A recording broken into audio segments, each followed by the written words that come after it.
from Mahjoob Zweiri. He's in Doha. He's the director of the Gulf Studies Centre at Qatar University. Welcome to you, Mahjoob. And our correspondent's just explained in rather unpleasant detail, but necessary detail, the humanitarian catastrophe, the phrase that we keep coming back to. But when you hear the details, people with not enough food, not enough water, no fuel, they haven't got jobs, they haven't got medical care, many tens of thousands injured, many dead. It can't be allowed to continue. The UN Secretary General has invoked Article 99 now. Is it going to help the situation?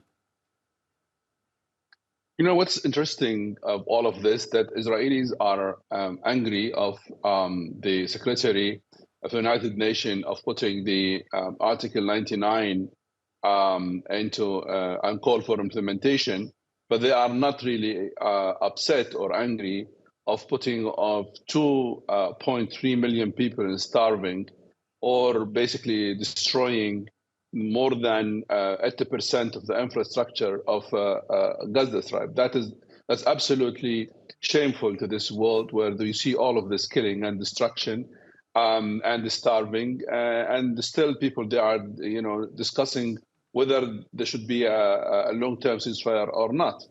It's obvious that the Israelis decided to basically disrespect the international law and the international norms that Israeli state should recognize and should respect. And now the most allied country like the United States, they still talk about whether the war should continue months or weeks.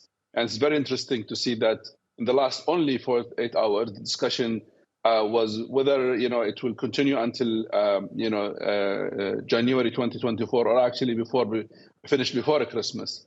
I think what's happening absolutely is not acceptable by any human in this world. But again, it is the law of power, unfortunately, not the power of law.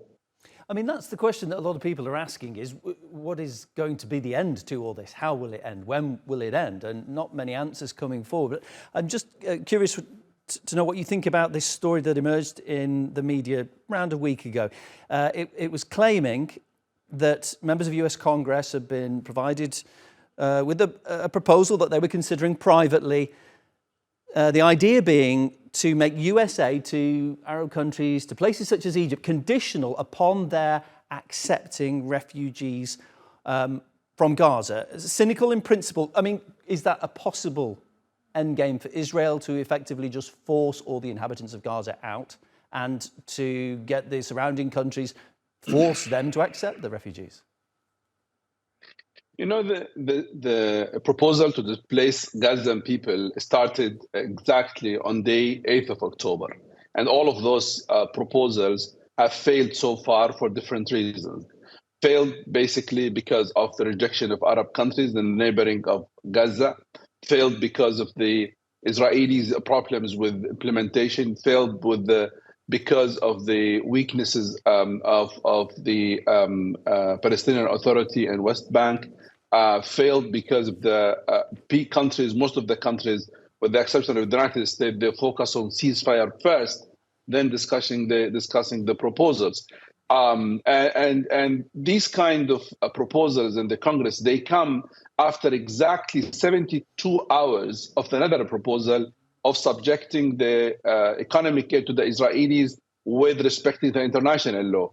That proposal died after 2-3 hours, but still they are trying to promote that proposal of displacing Gaza and paying. It's very funny and sad to talk about $6,000 for each Gaza if he leaves Gaza. $6,000. Imagine that amount.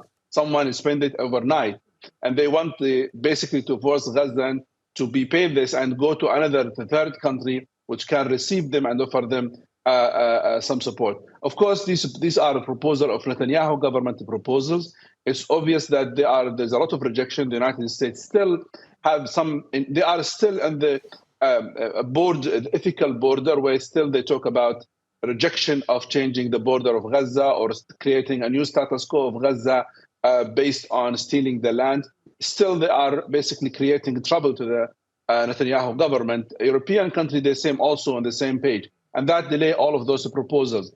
To sum up, all of those proposals subject to finding the willingness of the European to support and Arab countries to support financially. None of this exists. And more important, Gazan people, they are rejected to leave Gaza, and that is the solid point.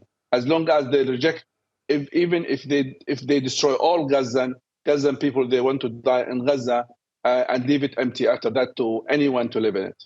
Mahjoob, I want to speak big picture now, because if we look at the mission of the UN, I mean, one of the obvious things it's supposed to do is to prevent humanitarian suffering. It's failed to do that in Ukraine. It's failing to do it in Gaza. We see the same process repeated. Draft resolution, there's a vote, and invariably there is a veto from one of the permanent members. This will probably continue unless something happens to change it before the next humanitarian disaster. Does the UN Security Council need to be dismantled and put back together in a better way? Of course, that is the discourse for years now. The current structure of the Security Council is against the human being. I can say it with full confidence. It's against the basic rights of a human being, always used for political manipulation and political reasons to impose policies and the practices on countries. And look what happened in the case of Ukraine, and look what happened in the case of Gaza. So obviously, the use of Security Council is shameful by superpowers, and unfortunately, this is the situation. There should be an effort by different countries, by African countries, Muslim countries, to push a serious change on the structure of Security Council, so non-heard voices can be heard and have a stronger presence in the Security Council. The current status quo is against South. I can say it with full confidence. It's against South and promoting the North power, especially a few countries. And unfortunately, this should not continue. Mahjoob, appreciate your time and your analysis. My guest, Mahjoob Zweiri, Director of the Gulf Studies Centre at Qatar University.